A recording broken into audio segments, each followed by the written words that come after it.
Welcome everyone. Bienvenidos, bienvenidas, bienvenides. My name is Parker Van Valkenburg, and I am the Interim Director of the Center for Latin American and Caribbean Studies. And it's my pleasure today to welcome you to this event. I wanted to begin today with a land acknowledgement, acknowledging that Brown University's College Hill campus is located on the traditional lands of the Narragansett Indian tribe.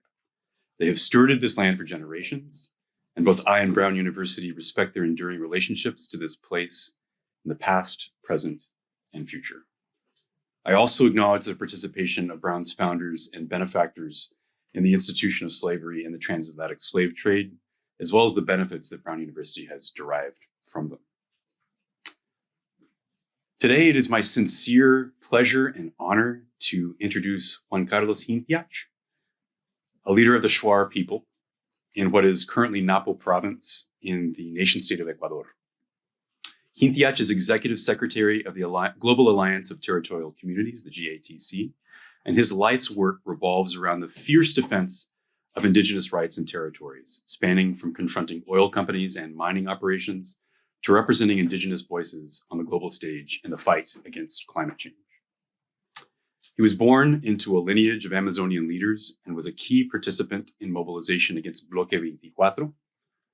And he is the coordinator of international economic cooperation and autonomous indigenous development for COICA, the coordinator of indigenous organizations of the Amazon Basin, an elected official who represents the indigenous peoples of Latin America in the Convention on Biological Diversity, and co-chair and focal point for the Indigenous Peoples Caucus within the UNFCCC.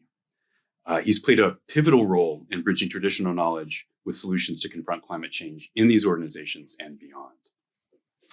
He's a vocal proponent for the rights of indigenous peoples, emphasizing the importance of inclusive and respectful collaboration in addressing climate change. And among many honors, of which there are too many for me to list, he was shortlisted for the Nobel Peace Prize in 2023. I also wanted to acknowledge and welcome the Consul of Ecuador in New York, Car Atamaint, who is here with us today, and a relative of our distinguished guest.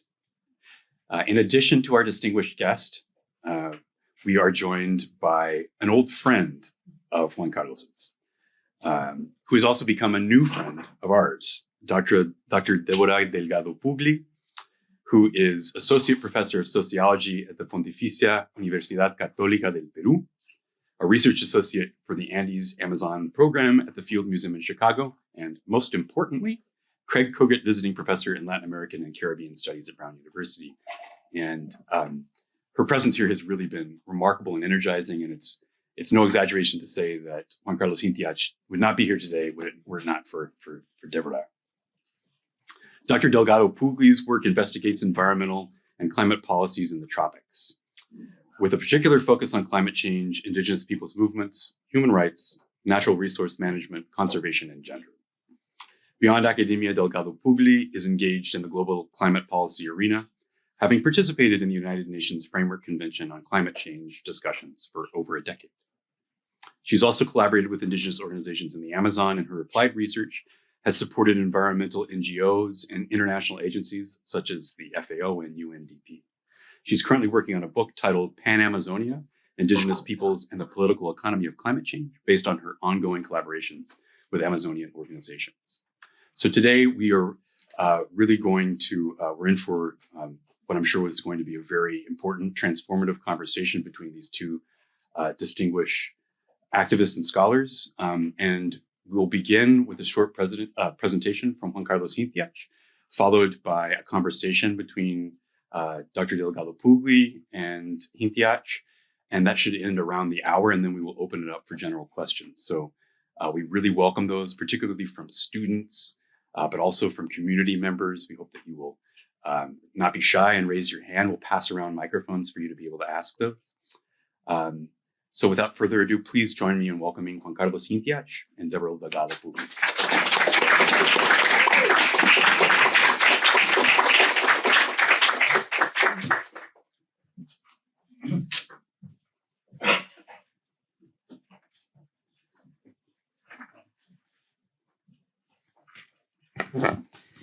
Hello, good morning. Good morning, everyone. Buenos días con todos. Mashiguitarum amikmape via my own language, Shuar language.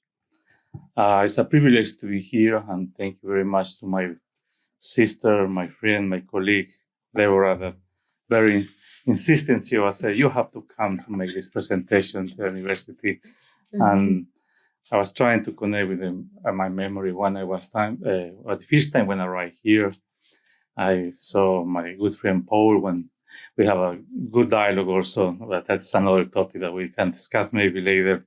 But thank you to the professor who was behind me to give me a kind rewards and welcome to this university, Brown University, and the sociology or anthropology agenda on behalf of your leadership, professor.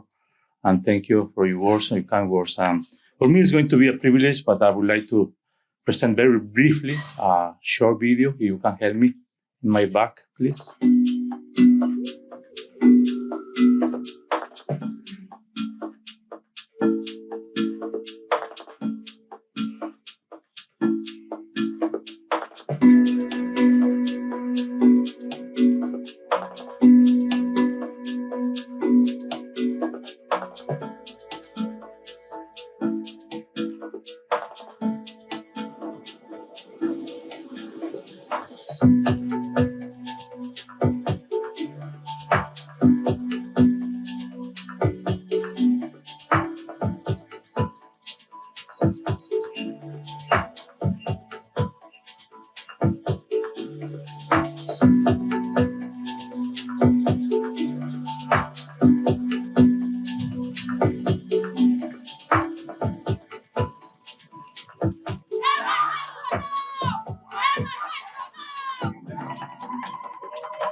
I was trying to show you this video because it's important to invite you when I'm going to speak to connect with for who or with who I'm representing or I am speaking on behalf of them.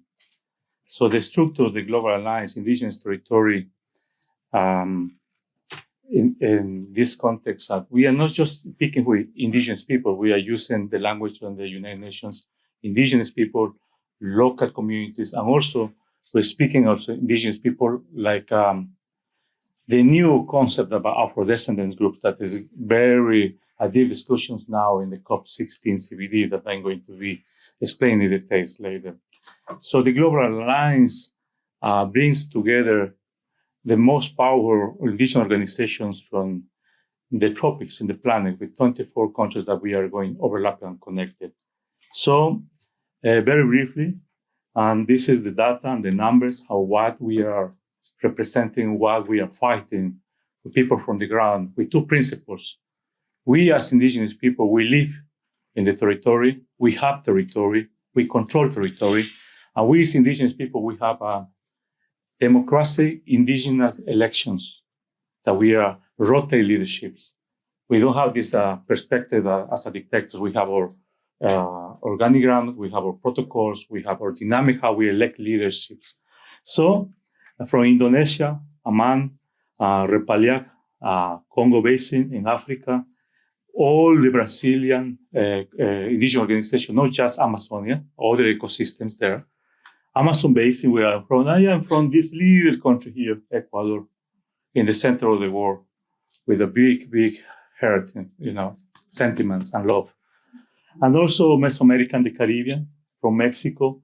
So this main big organization has a historic process. Historically, how we are getting together, we strangle with the dynamics, and they get the structure of self-governance. So, what is our mission? What is our vision? Indigenous organization that convene this powerful coalition. Why we need to get together? Unity, a strong road. Sometimes when we arrive to the international arena, it's not very easy. You're following the negotiations between your own countries, the following the negotiations under the climate change. You know the data, you've been reading. But what is going on in the Amazonia? What's going on in the tropical forest? So that is also, we as indigenous people, we need to have our dialogues and solidarity. We have working for the tropics in this context planet. And we are overlapped, and we are connected with 24 countries. The vision, this is more dynamic, that how we are going to empower to create proposals and demands. What is the urgent topic that we need to fight on the ground? There's many actions like we on the ground, we plan, we call like a plan show life. This is our agenda of life that we use it, how we build that. But this is in discussions and dialogues, many days in our language. And then we share with all the groups in the territory, in the Amazon context. So, very briefly, we have some protocols that we work in consensus.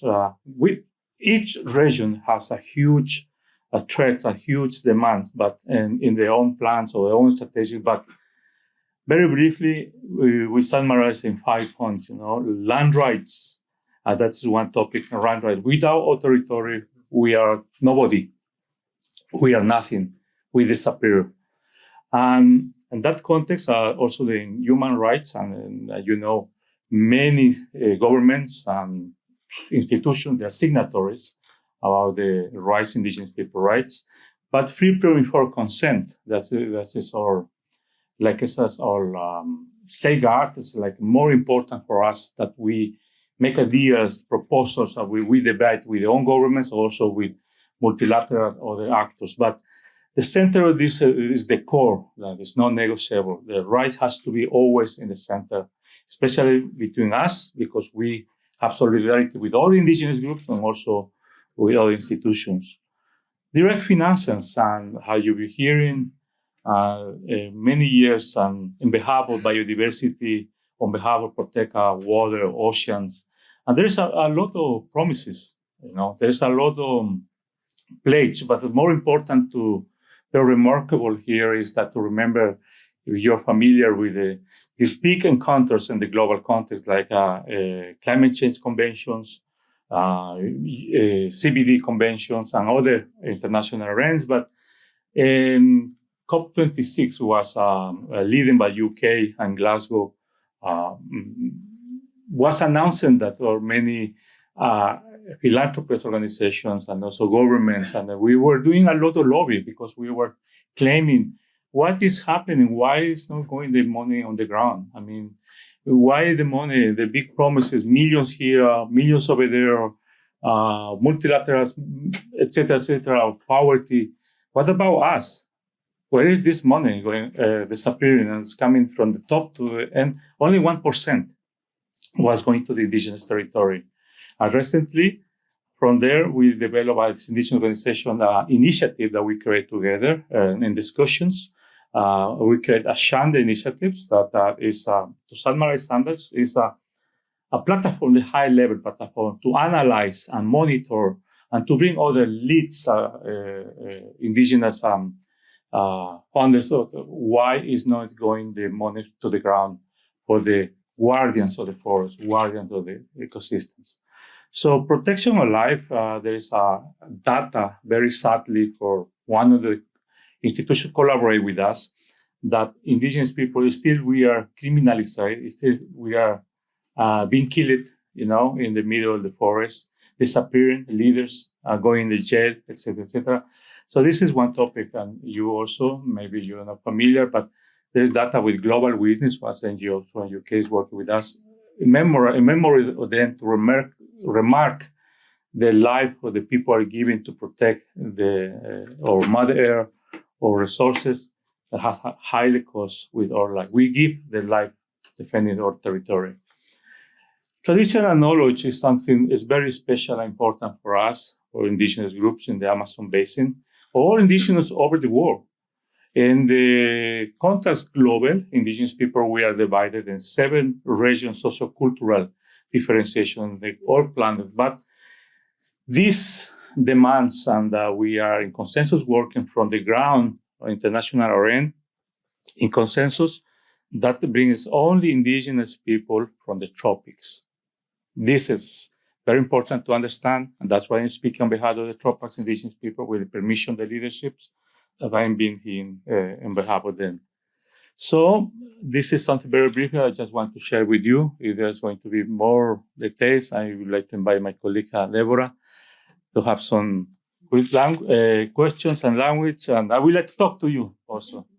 Please, thank you very much.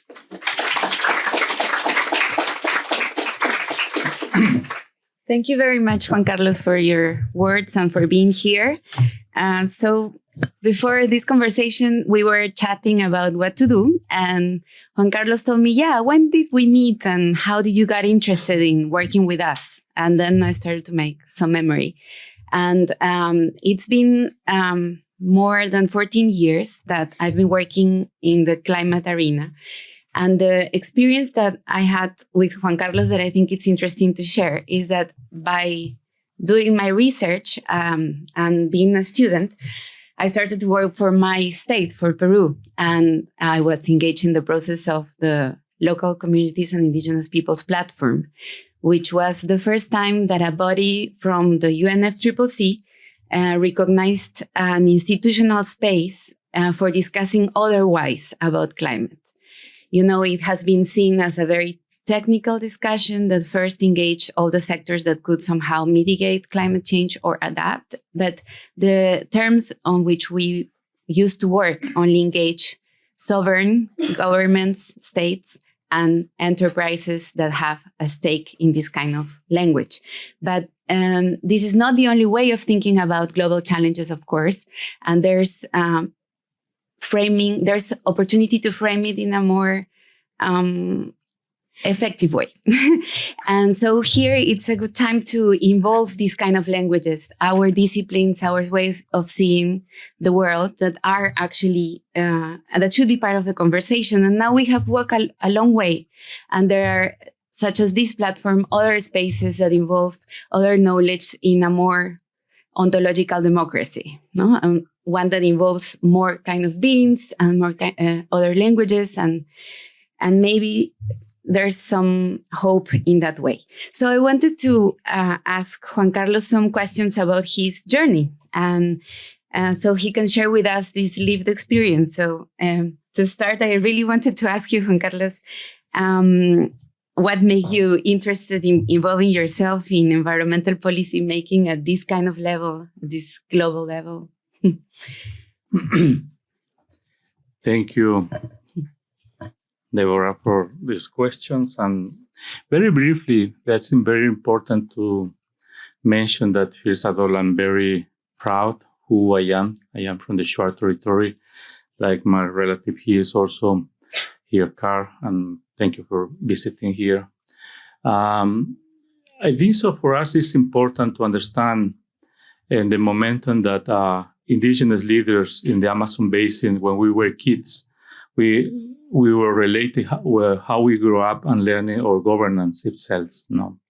So that is why how we transmit and we learn these processes between where you grow up. As when you're a child, you see the assemblies, you see the discussions, and you follow the elders. My family and our family are part of the leadership. I am part of the political. I mean, we are very good in political indigenous groups, and some in solidarity with that, we learned first of all how you structure your governance and your knowledge because where you are, where you grow up. And always I grew up in the forest when I was a kid, and I learned doing my ceremonies, going to the mountains, doing ceremonies about how we talk with plants, how we talk with our gods, and in the text. But that helped us also. What was the challenge on the territory? And then when you asking the leadership, they say they need to travel, and they share the experience, how they travel to the capital, what they did to prepare documents. And you see a challenge because some leaders, they only speak their native language. And that's what's first challenge. And we as students, we were connected with speaking better Spanish. And then we were helping the leaders, and we were working. I was working as a secretary assistant on my leaderships and also the elders. And then you hear the debates about how the government or companies are coming, how we have threats about territory, how we have threats about the water, about the security of the land. But the principle is secure our land. This is our core. And so that helped us to connect and the demands, the leaders that were traveling to other cities. And then some leaders from my organization, they have experience traveling, especially internationally for many years ago, because from a key point for us is the big encounter of the air encounter in 1902, and it was in Brazil. Some leaders from us, they were attending in that agenda. And they were having this caucus, so Shuar people were there, because my organization is one of the historical organizations we get organized. We have a structure. That is one of the big examples that I was learning then. So I was reading when I was young, asking them how they travel, what they bring, and that was my curiosity and many of the brothers and sisters.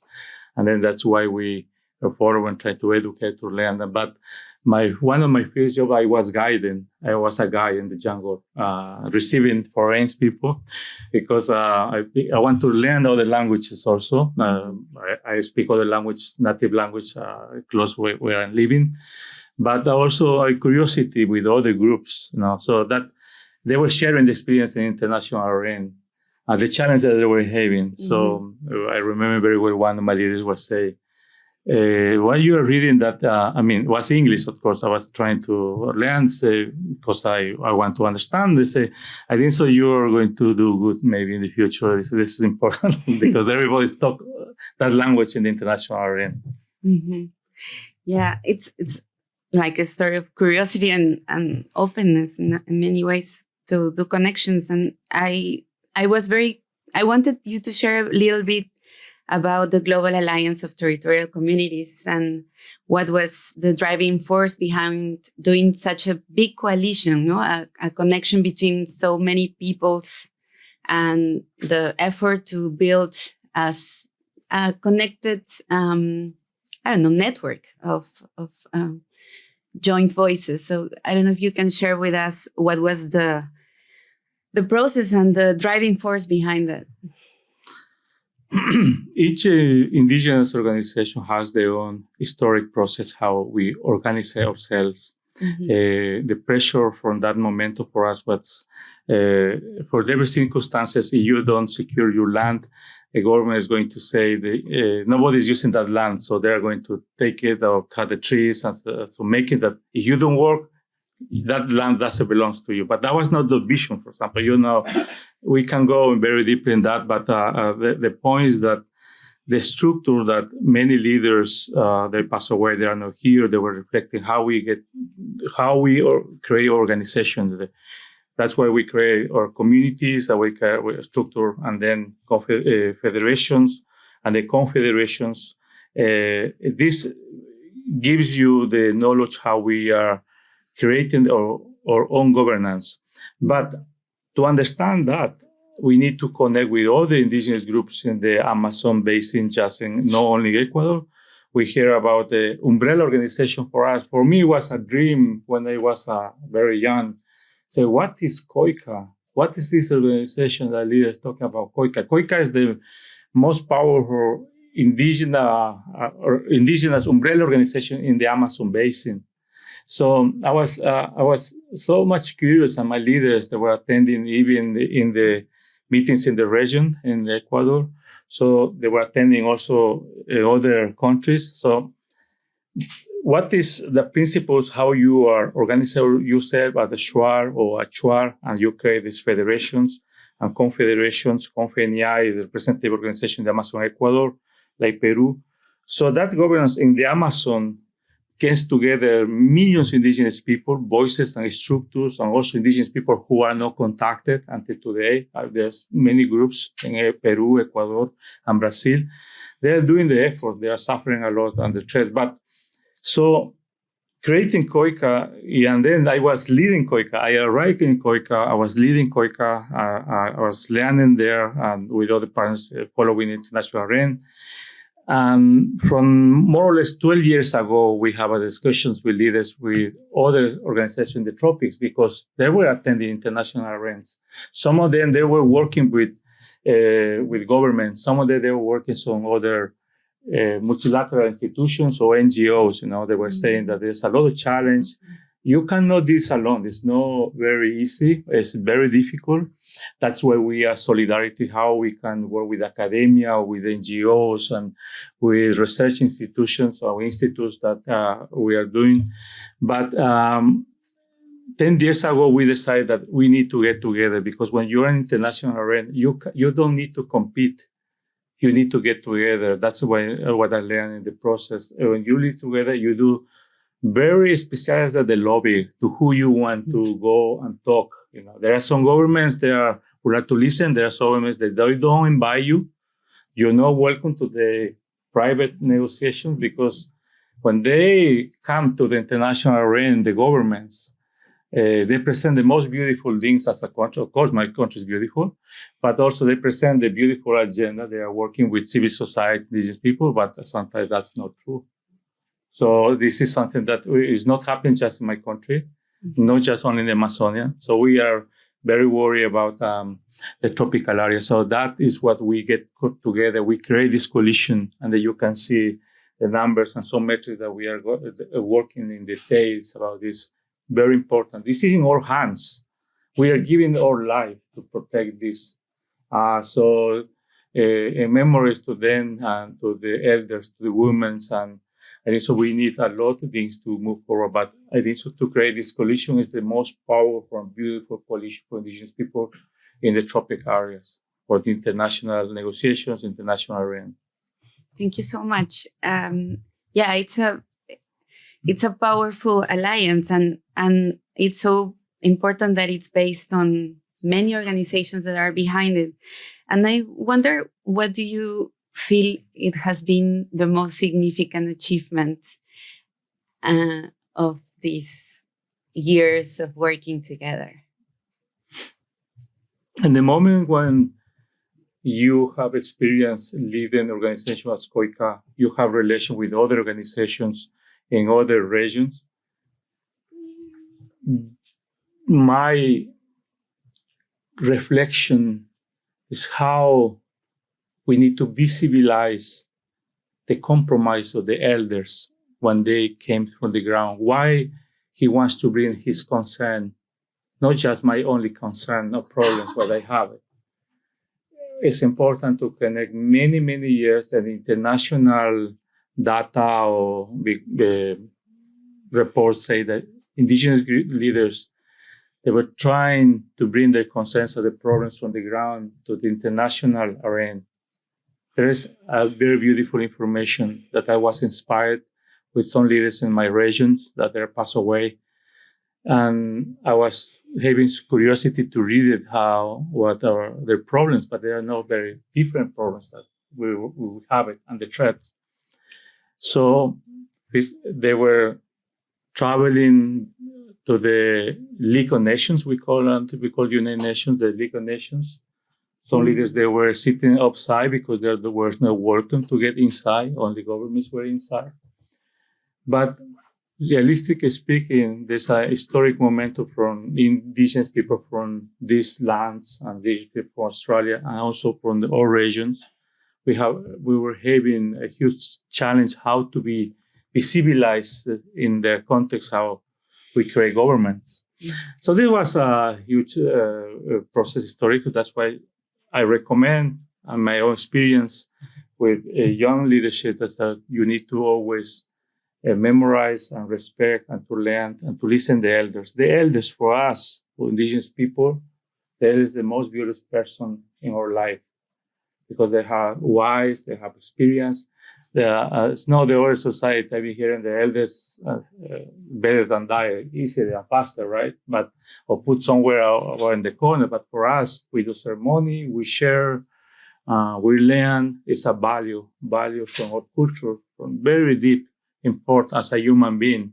So that he gives you information, he training, and we are a group that we follow the dreams.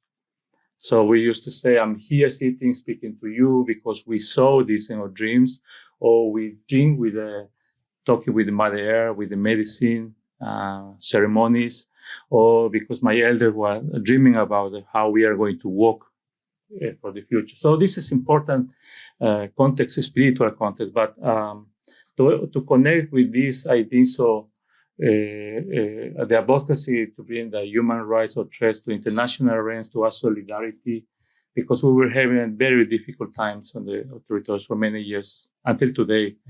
But that was given the process that many leaders, we were doing good. They were collectively working solidarity with not just the Amazon region or the tropics, with other groups in different ecosystems.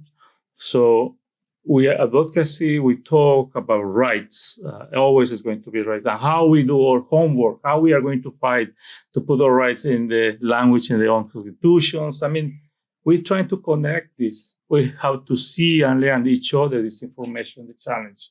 Maybe something I want to do as a strategy in my country in Latin America. Maybe some country in Asia, they are doing something, right? So we need to connect. This is the way how we are asking and ask solidarity. But finally, that long walk, long process, remember the efforts that the indigenous people, elders, they will bring into national arena. That is why we memorize to them and sitting here, and the generations will come and they will do much better.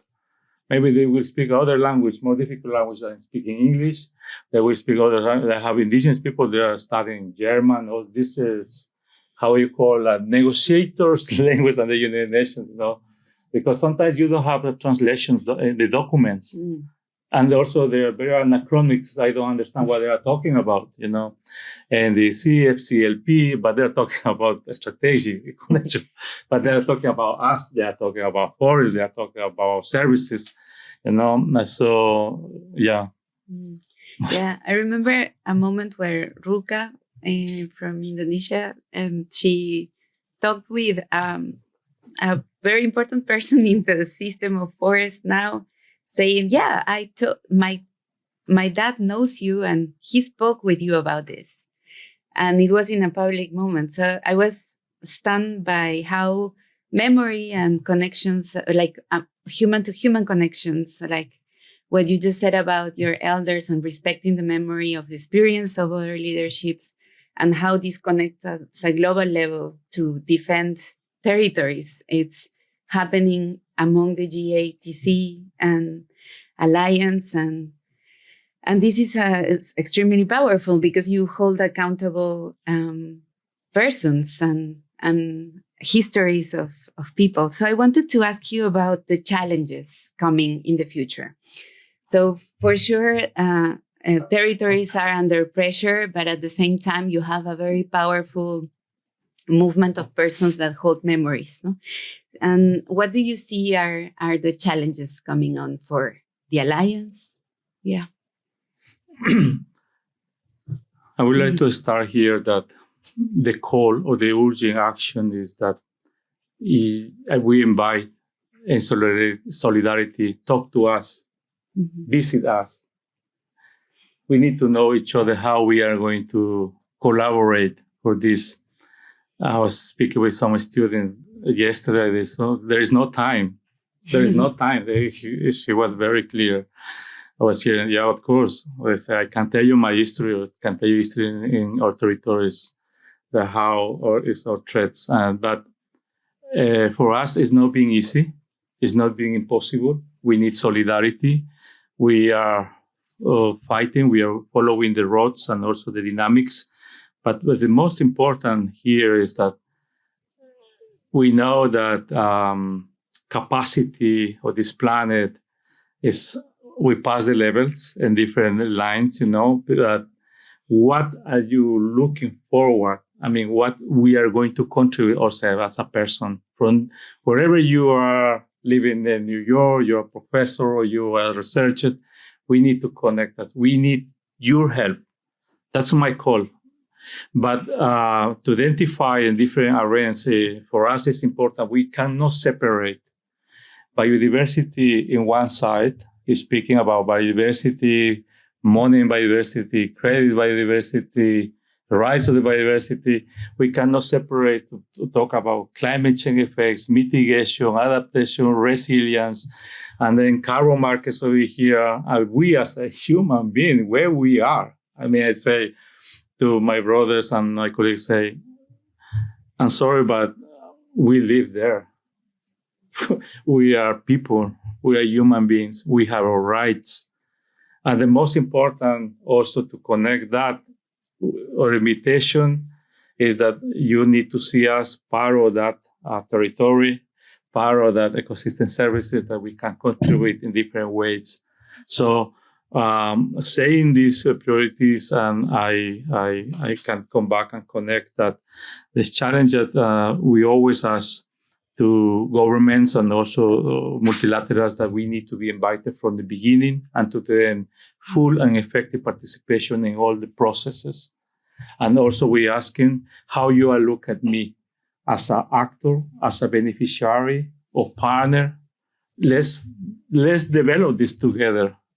Because if you ask me how much contribution I'm doing, I have in my hands, in the hands of my brother, the 80% of biodiversity is not just saying for me. It's saying for some scientific institutions that the more pristine areas, beautiful areas in this planet, indigenous people are connected, are there. And what is the cost for that? I think so that is also that we would like to make a urgent call and solidarity call, how we can emphasize for the generations that we are represented by many organizations, many territories. At least you also see the number, 958 million hectares. If there is a scientific here, I mean, how much percent of the diversity of stored carbon we have contributed to keep this 1.5 Celsius degrees, not keep going. And then also you're going with people. I mean, the knowledge that we have, we can contribute knowledge, scientific knowledge, not just giving opportunity today and justice and unfair. They're just using us and going in the territory, using us as a guide. And then they know what they are taking some species and everything, that we need to see the beneficial mutual and equal conditions. What that means that we need to get trained, we need to get capacitation, not because we are incapacity or we are ignorant, but it's to match our knowledge in your language, in the capacity how we resolve this together. So maybe trying to summarize that, and my brothers and sisters, they are very well connected, they are experienced, they're getting capacitations, they're reading a lot, they're doing effort, but for who we are here, for the planet, for the Mother Earth, for the rights of the Mother Earth, and also for people and for the world. Thank you, Juanca. And I wanted to open the floor because we agree that we really want to hear questions. So any kind of question is valid. Yeah, please. There is a micro coming to you the other way. Yeah. And we have good time for questions. Thank you so much for being here, and terima kasih juga. I was curious if there's any efforts in bringing together Arctic indigenous organizations, because there's just so much incredible power there in terms of land rights and climate change and justice and all of that. So is there any efforts of collaborating? Thank you very much for your question. And you know what? I was also on behalf of Avia Yala Group, on behalf of Amazon Basin, my people in Latin America. I was appointed, was leading we call the International Indigenous Forum for Climate Change. So I was a co-chair for many years. So I learned my lesson. I was asking forgiveness for some brothers and sisters because my passion, my life is forest. Always I was speaking for rainforest, but brothers indigenous for other regions say, Juanca, we love you, but please don't talk only about rainforest because we are Arctic other, because that was something that I need to clear. I said, oh, sorry, that's not going to happen. But when I talk about rainforest, Amazon basin, I get so passionate. But the point, in that context, as indigenous people in this long walk and solidarity with other nations, there is, my point here is that there are some studies that has to put together how to unify our strategy and work together and unite effort, like you are mentioned, because sometimes there are studies under the United Nations or institutes that they just concentrate Amazonia region, tropical forest region, but there are also studies about what's going on in the Arctic, for example, that we are losing for the high temperature. So, and then you see the dynamic because the resources sometimes, when we have some indigenous leaders, they were teasing me or making joke of me, say, why the money is going too much to Latin America is because Juanca is talking too much about rainforests, right? I mean, this was something, okay, we need to calm down this, so we need to be equal for everyone in the several regions. And solidarity with that, I speaking with all my leaders and elders because they have their own governance themselves. We are update all the time because we don't need to get in this, how we say this, trampa? Trap. Yeah, there's a liar trap or something like that. Like, not everyone can be seen. I've been representing here. I've been speaking on behalf of these people, but he's indigenous, okay. But maybe he was not never elected in the consensus, right? So this is a principles that we need to follow out and respect because there are leaders that be elected for 3 years. Maybe he's doing a good job, like your president or your leaders. So, he's doing bad job. That's it. He's not going to be reelected anyway. But anyway, my point here is that in this critical time, we also ask in solidarity the institutions like the environmental institutions, human rights institutions to put that together, to summarize. And that's why we're asking academia also to help us to understand the language and the put together in the context that we can connect from my vision, from my language, to how we can do this lobby together. Who is going to win? Not just indigenous people now, because we are visibilize our work. We are doing our dynamic work with contribution from the ground.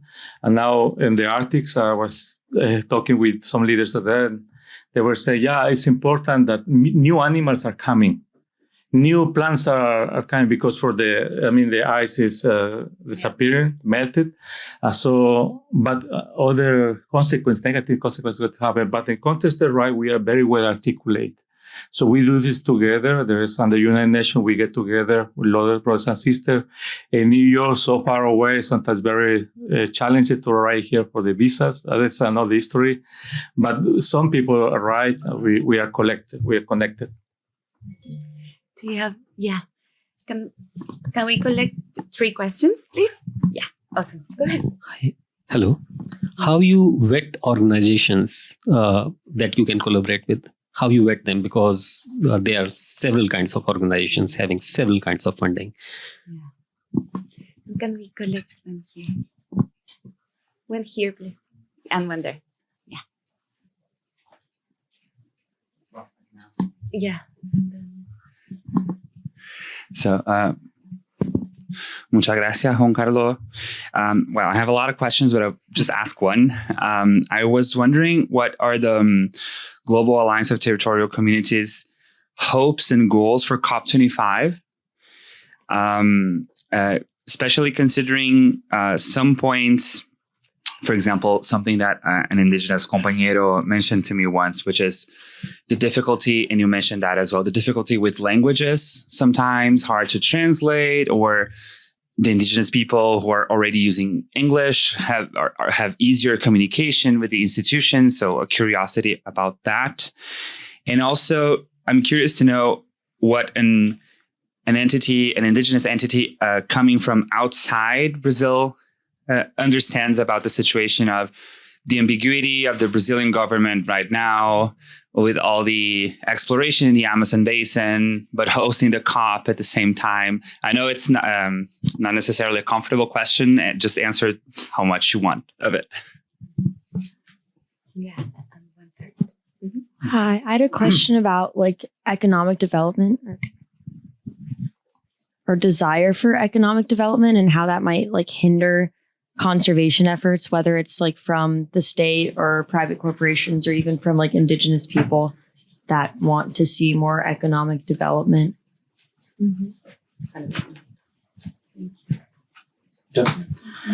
Okay, I'm going to start with the last one because many indigenous people from the different regions, we were doing a lot of effort to bring our proposals for World Bank, IDB. They have the policy for indigenous people.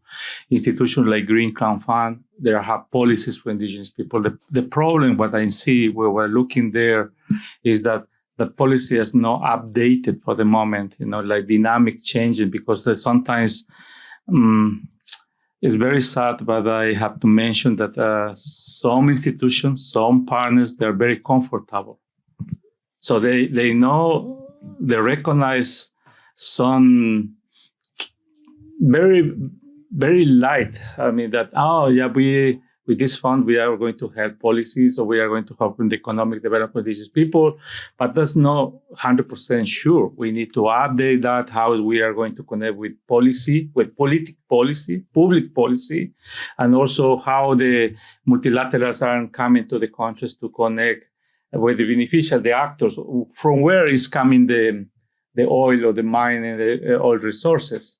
But in this dynamic as indigenous organizations groups, we have the proposals. Of course, we have complaints, we have the proposals, and then that's what I ask all equal conditions because we need to open. We are pushing a lot of the roundtable discussions that some government has some decreto, like they legally open a decreto that we as indigenous people, we have rights. We open the inversions and also we open the dialogue, the agenda with the governments to see how we are going to work in this dynamic. But this is still, we are working very hard. It's good questions and a challenge in there that we can keep pushing that. But also the Global Alliance is important because we have a secretary, we have some partners and institutions that collaborate to us because we are trying to convene each week deep dialogue because we have a political and technical funding in each region to update what is the dynamic. So for example, what is going to happen after the COP16 right now? Until yesterday, I couldn't sleep because I was talking with my leaders. They are there and they're working, they're doing advocacy because they say, Juanca, nothing is going to change. It's going to be so typical. I mean, we know that, but why we are wasting this time, why we are, and then we need to analyze how it's going to affect the other elections, the other geopolitical movements, how they are looking at us. But the most important here is that from the ground, from the communities, we bring our voice. We need to believe that we are there. We have contribution. We need to remark them. So for Colombia, the decisions that's going to happen there, we need to take care if they reflect in this target and the objectives for indigenous people. That I was thinking about DSI, the genetic context. That's a very complex thing. And also we are talking about this biodiversity, the mercantilization about the biodiversity. So all this with my brothers and sisters, we were discussing that, the plans are approved, but sometimes there is no resources for us. So everything is beautiful in paper, and I said, now you have to do the rest of the job again. So this is something that we are not going to stop. I think so. We need to analyze, process what is going to be the results, and the compromise. As really I'm hearing millions of dollars, my friend, there between governments. They are not talking about us, of course. They're talking about their interests, their businesses, and this is our challenge all the time. So we are going to keep pushing there. If you have ideas, please, we can share. The strategy is very important. Maybe the COP26, 27, 28, for us, the COP30 with climate change, this is one of my goals for my leaders and myself, and I hope you have the chance to be in Brazil for climate change meeting COP30. It's going to be historical, has to be historical. You have to be part of the history process because from there, we don't know what's happening. We know what is going on right now. We don't have time. We have the tipping point that this, and also we have a knowledge. It's not because we can do this alone. We need to collaborate. We are here. Talk to us. Work with us. No, invite me only me. You will invite all the leaders also who are working with the government. I have a great, good sister working very close with Lula. Sometimes Lula listen to her. She's a indigenous minister with Lula government. Sometimes he doesn't want to listen, but she is in there. I prefer that somebody is inside, that outside. So I chatted with her. Hey, Sonia, I'm worried about this. Hey, Juan, wait a second. I need to talk to the minister. So any lobby strategy that you can help us in different ways, we need it. We need it. Sometimes we need to transform and to put the language from the ground to academia, beautiful language that scientifics, they need to go to the political makers, the governments, to sign on behalf of people and humanity, human with the context. That's really successful for us, for everybody, right? Finally, I think so for the question that you're asking me, it's not easy it's always going to be a challenge, but it's not easy. The context of coordination between the regions and also institutionality, the governance, we are very clear in the context of indigenous people human rights at the UNRIP. Also, we are connected with the rights that ILO 169. Also, we connect with rights that we have recognized in their own constitutions with Mother Earth. It's not my inventions. It's in writing. Constitution. They say you need to put in constitution. Yes, we have in the document in constitutions. Coordination between us always going to be a challenge because we are humans. We are not from this other world. You are part of this world, and that we need to work always in equity, in equality, and respectful. We need to respect the vision, the cosmovision, and the language, and that is what I always is one of my protocols. I respect you, and you respect me, and thank you to be here for you. Thank you. UNFCCC is the United Nations Declaration on Human Rights, on Indigenous People's Rights, and. I don't know if you have any more questions. Yes, please. Sí, tenemos un poquito más. Hasta 10 minutos. 15. Thank you so much for being here and for sharing all the stories. I'm very touched by what you shared. Actually, my question is to follow up on what you said about academia. So, I was wondering, the roles of academia in general, and especially younger and junior scholars in participating in this cause, especially when you were saying how sometimes scientists just go in and collect information and leave. Do you have any ideas or recommendations of how to build that connection between scientists and also the land and the people that we're working with and for and of. Because a lot of the times scientists go in and collect data, and that process is very short term, and it also depends on the availability of funding to establish a long-term relationship with the land and the people. So I was wondering if you have any recommendations or thoughts on that. Thank you. Thank you for your question. I would like to recommend that here to you that we don't need to bring here and to talk about bad examples, because there are many you can be hearing. Also, we can share that, but we learned in this part, in this work. But what we're asking is that when even some governments, they give the permission, it's the first door. We trust the government. We elect people. We give who is going to lead the governance. He came to us, a promise. It's always going to be a promise, right? Beautiful things. And we are going to give you rights. We are going to respect you. But later on, when he's in the power, he's put in the jail. He's persecuting you. He lies to you. Anyway, that happens. That's very sad. But recommendations that we talking the political or with leaders and elders, that we need to cure ourselves to renewal, rewild these things. And for your questions, my recommendation is that we need to make sure that how we are going to get benefit where you study your cases for my people, for my local governance. I always ask that because sometimes they come in beautiful projects.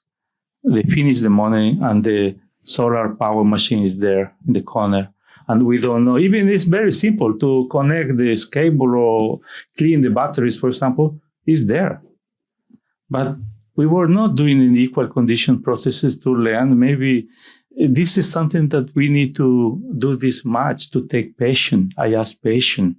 It's otherwise when you come here and say maybe you are scared to eat in my home place to the drink or drinks to eat or meat, because maybe you say, what are you eating here? Ants and these plants, but for us it's beautiful and rich because we know. So you invite us, with us, I don't like, that's why maybe I want to personalize that when they say, we have a beautiful report like a PhD or postdoctoral, and they say, I just want to take the shaman and the picture of the shaman or is in the corner or this group. I think so this is, we need to change because that book maybe has to be for the governance or the programs where my cultural perception, cosmovision, we can do this together. It's not just my side, but we learn this. Thank you. Yo me llamo Juan Carlos. ¿Me ayudas con la traducción, por favor? Claro. Gracias, Juan Carlos. La academia es una máquina que produce conocimiento. Es una máquina que produce y reproduce el conocimiento occidental. ¿Cómo la academia podría humanizar este conocimiento? Y valoramos la descolonización de algunas instituciones universitarias para aportar en la lucha por el reconocimiento y ejercicio de los derechos de los pueblos indígenas. Yeah. So academia works as a machine that produces and reproduces Occidental knowledge. How can it change or be reformed to enhance the efforts of decolonization and the respect of indigenous people's rights? I hope that I translated correct. You mean Samuel, Yatsuru. My reflection also invite you to have a collective reflection. It's not because I want to avoid this, but it's always a challenge. In my experience of leading organizations, also COICA, I think so. I was making some jokes to my leaders. This is going to be my last job for international indigenous people. It's been so exhausting and rich and learning, but after this, I'm going to disappear in the forest with the AMAC there and receiving you and be advising. But I miss to do that. And all the time I trying to be connected. I live in this small community with challenges, but I think so in this work, in these processes, nothing is writing in stone, and also you can make the difference. To be here, to be here in this room, to invite me or to listen to my sister here, that she's great, because when I know her, she was following us everywhere to Indigenous leader. I know, remind her, she was working with Peruvian government and other institutions, and now you create a relationship. You really go in the relationship as a human person. And this is something that we are losing sometimes. And I create a good relation with my leaders from Asia, Africa.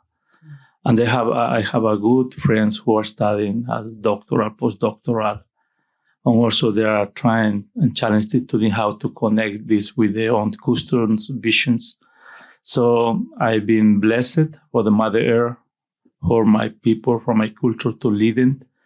And also, when I this kind of recognize, somebody was mentioned that I was nominated a Nobel Peace Prize. I don't like this. I hate that things. I don't know who nominated me. I don't want to know.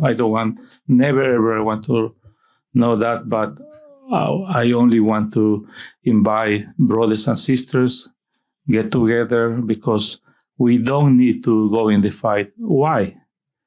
I mean, there's things, but what my brother is asking here, and I think so these are opportunities maybe that we are here. Thanks for the invitation for the professor, and also in Brown is my second time. I was thinking, why coming my second time to this university? Maybe my third time, something else we can build here. Right, and then I was thinking maybe in the third time, maybe I will bring the minister or some leaders from Latin America, more deeper dialogue, like how we lead a government. Brazil is not just an easy country. My brothers yesterday, they did a strike. I mean, yesterday.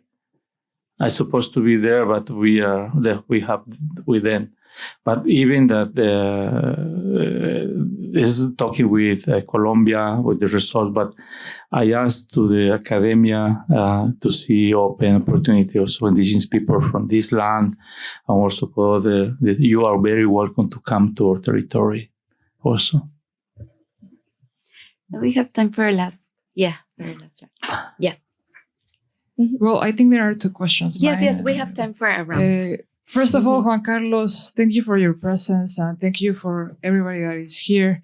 It's a question that maybe you partially answered already, but it's again like I'm addressed to your long experience and life experience of organizing and being within the community and outside, talking to different actors in different languages, of course. I have perceived among the students, among my own students, like there's this sense of defeat, of like the urgency. It's like there's no solution, right? And I'm telling them all the time, like, well, we are here, we are talking about this, we're addressing these problematics. So we are actually trying to do something, but it's always something that there is missing, like how to inspire them, like how to bring inspiration, that like, everything matters, and like you know, in terms of a scale, or like the interconnectedness, because you were saying, of course, what happens in Antarctica, it's connected to the Amazonas, and the other, it's like it's we are all connected, right? So I wonder what else can you share with us, like for like bringing a little bit of hope in these terrible times, because this is not the only. Like I'm talking about the indigenous peoples in the world. Like this is not the first time this has happened. This has happened many times before, and we are still here, right? So something like that. In the discussions with the governments, we have some beautiful cases in Latin America. For example, in the first moment when the World Bank on corpse. One of the results in the COPs was before Copenhagen in Bali, they present a initiative like RED Plus, reduction emission for degradation deforestation, but plus, we want plus, and they say plus, right?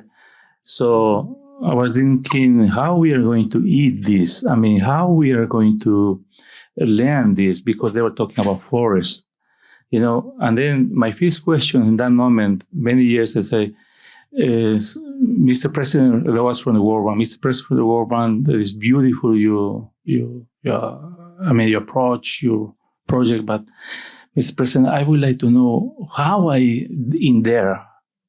Tell me, as a social concern, as indigenous concern, how I in there? Just give me a brief. And I said, oh no, I have, he called his expert, no, the indigenous expert he called. Said, we have a policy, indigenous policy, we have rights. But that is one thing. So that's why never, ever we need to forget this long pack work that my elders, they were advocacy, to bring in rights, always the rights in the context. In different contexts, not just vertical, has to be equal. But when you say you are here, you know what's happened, that is something for us that we are not going to get tired to keep doing this advocacy and asking and looking at how to do the best lobby, how do we align them. Yesterday I was having some dialogues I was hearing with a lot of attention, how you keep this attention to the leaders, to the policy makers, or the people who are in behind, you know, the private sector, how we approach them, or the corps. You know, all the corps are enemies. I mean, if I begin to think in the negative, everybody for me is my enemy. So if I'm going to diplomacy, I be sitting and listening, sometimes very tired, disaster, because I lose my energy. I get disappointed with agreement, conventions, and declarations. All the time we are there. That's where we are going to connect. And secondly, I guess my point here, or my opinion, will be that if we need to elaborate, we need to receive our concerns or demands. Nothing is. We go in the dynamics how it's going to be implemented, the implementation of the action, because you cannot listen, no mean you, when I talk to other foreign institutions when they come in. So you cannot look at me like 100 years ago or 50 years ago. We have technology, we have all the instruments that we are research institution that they're giving me information. And then when we ask equal condition at the table, that's what I like some governments. They say we have some rights, indigenous leader, mesa de concertación, the concertation table. And that was beautiful. I enjoy so much when the World Bank say, okay, this is the project. And the government say, no, we need more information because indigenous is there. To be in the table, I think so is fair and justice. And we are talking about climate justice, indigenous people justice, and how we are going to change this narrative, not only without petitions. We need to change the narrative with beautiful language. The academia can do it with our contribution also from the ground. The last questions. Hi, thank you very much, Juan Carlos, for the talk. As you were saying, indigenous territories contain a lot of natural resources, and those natural resources others want. I'm thinking of the minerals linked to the energy transition, what the world now calls critical minerals. Perhaps you can talk a little bit about what the Global Alliance is trying to achieve around the energy transition so that it is just and it's not another round of dispossession that we've seen in earlier periods of resource extraction. Thank you.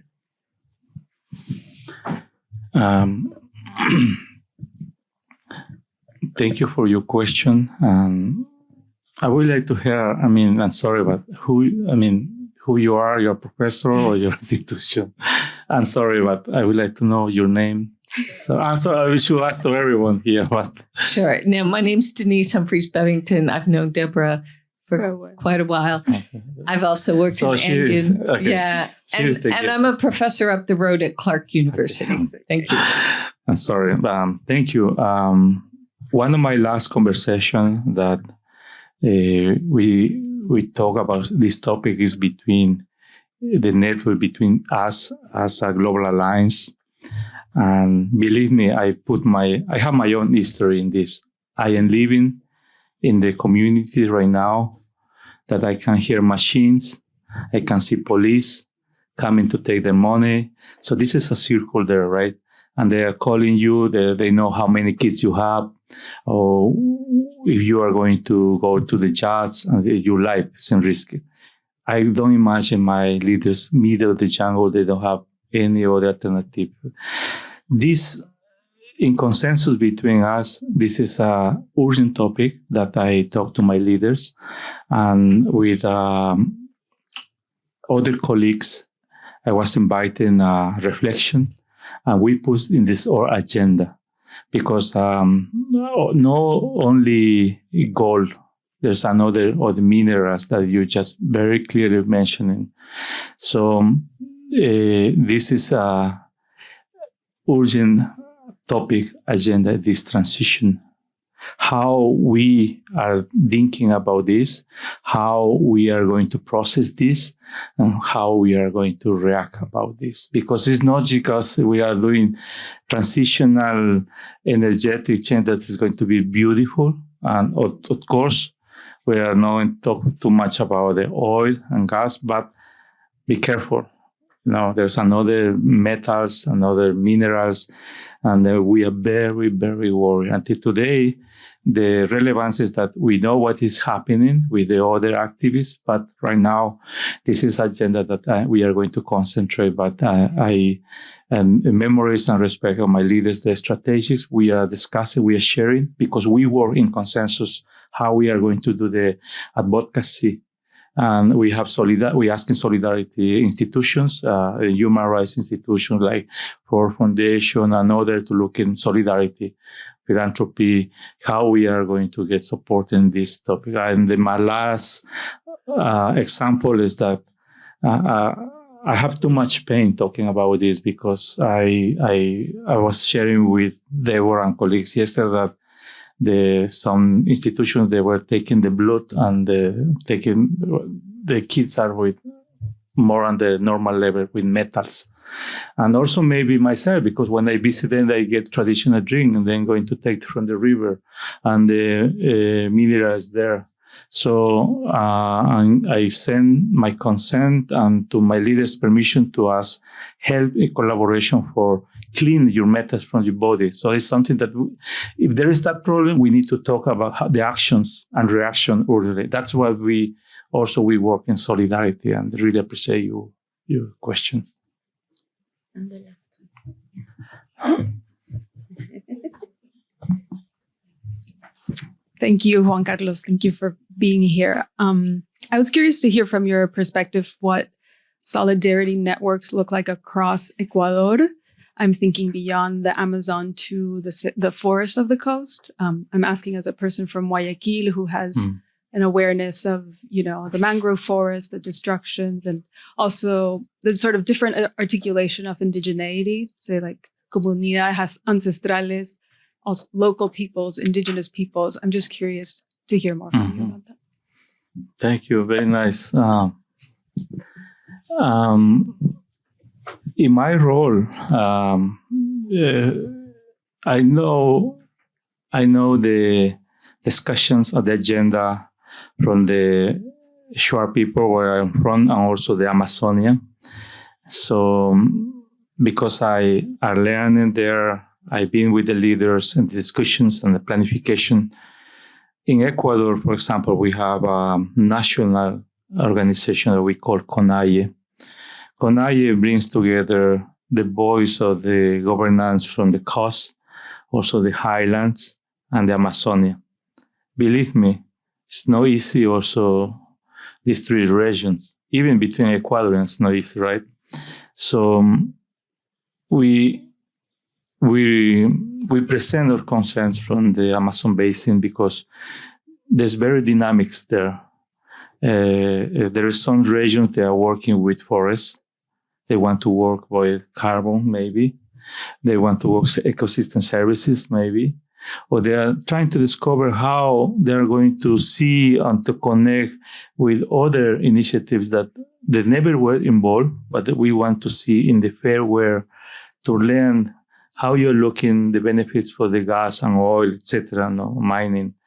But what my point here is that in the context of right, what I don't want is creates conflict to us, because that is disunion is not good, even because even me or you, like a member of family, it's nice when you have a good relation with family, love, peace.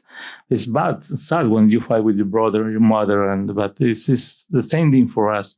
But for our fight in the context of right to bring our cosmovision petition from Amazonia, always going to be a challenge in CONAIE, because when that's why we rotate, but we elect the leaders from CONAIE from the highlands or maybe in the future from the Amazonian, because the solidarity is not always we are going to be in concern, but always we are trying to put a more high level for the benefits for our access to benefits as individuals, as citizens, and our constitution.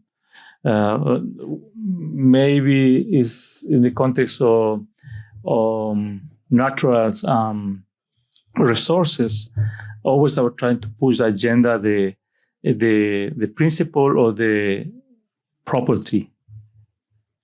One thing is that your part, we're going to benefit all the things that you own as a property, your gas deeper, and you will do for your generation as surviving. But this still has to be created between us, debate between us, because Highland has different visions for the ice, water, but Amazonia resources like is no renewable resources like. And then in the coast that is very sometimes difficult that they organize themselves with different pressures like mangroves. But my petition is that many NGOs, like, I don't want to name now, but many NGOs, sometimes I talk too much, there's a trouble. Many NGOs, they do researches and we are the last one. I mean, and I've been seeing that, and that's when I get invited, for example, in Green Clown Fund to see the millions for that NGO, government approved, and I say, excuse me, where I am? I mean, no Juanca, but indigenous people, how we are, local communities, Afro descendants. Sorry, Juan, okay, we need to work on that. I say there is tips like that and there's information that's what our work. Thank you. Thank you very much. I conscious of time, so I really wanted to. Oh yeah, we have time for one last question. Yeah. Paul, you was going to ask. Oh yeah, to close the circle. Yes. Thank you very much. It's not that much of a question. It's more of a follow-up. My name is Paul Sorensen, by the way. Anyway, and I'm from Guayaquil too. But on the question before about extraction of resources and mining and the transition to so-called green energy and so forth, a key pillar that actually Juanca put up, one of the 5 things, was FPIC, free, prior, and informed consent. Now that sounds very easy. It's very difficult because it means that if I wish to extract something, that I need to go and talk to the people who live locally and within a good size area. And I have to make sure that the local leadership, the local folks want this to happen and under what terms. So for example, if I go in and I start a mine and I take this stuff out, what % of the value of the resources stays in the community, and which then can be used for lots of things? And, well, now that you've taken things out, what sort of remediation is going to be done? How are you going to address those issues? And those 4 little letters, FPIC, are very easy to say. It's extremely difficult because negotiating a mining concession or whatever is usually historically done after the fact. Oh, well, we've already taken the stuff, so now, what's the problem? So all I'm trying to say is in the points, the pillars that the organization is trying to establish across the tropics and other areas, the indigenous organizations, FPIC is central. These are resources. And it shouldn't just be, well, we come and take them. No, let's talk about how it's done, under what conditions, and so on. And easy to say, very difficult to accomplish, especially when only one side has an army and all the banks. And anyway, that was my point. Was it Yes. Lanza? That's a very good question. How do you say lanza? Spear. Yeah. So FP is like the hair and spear and all fight as indigenous people. With that democratic note, and we can close this conversation. And I really wanted to thank the Center for Latin American Caribbean Studies and Maria Isabel for helping us out with everything with such care. And thank you so much for coming. And let's have an informal chat now.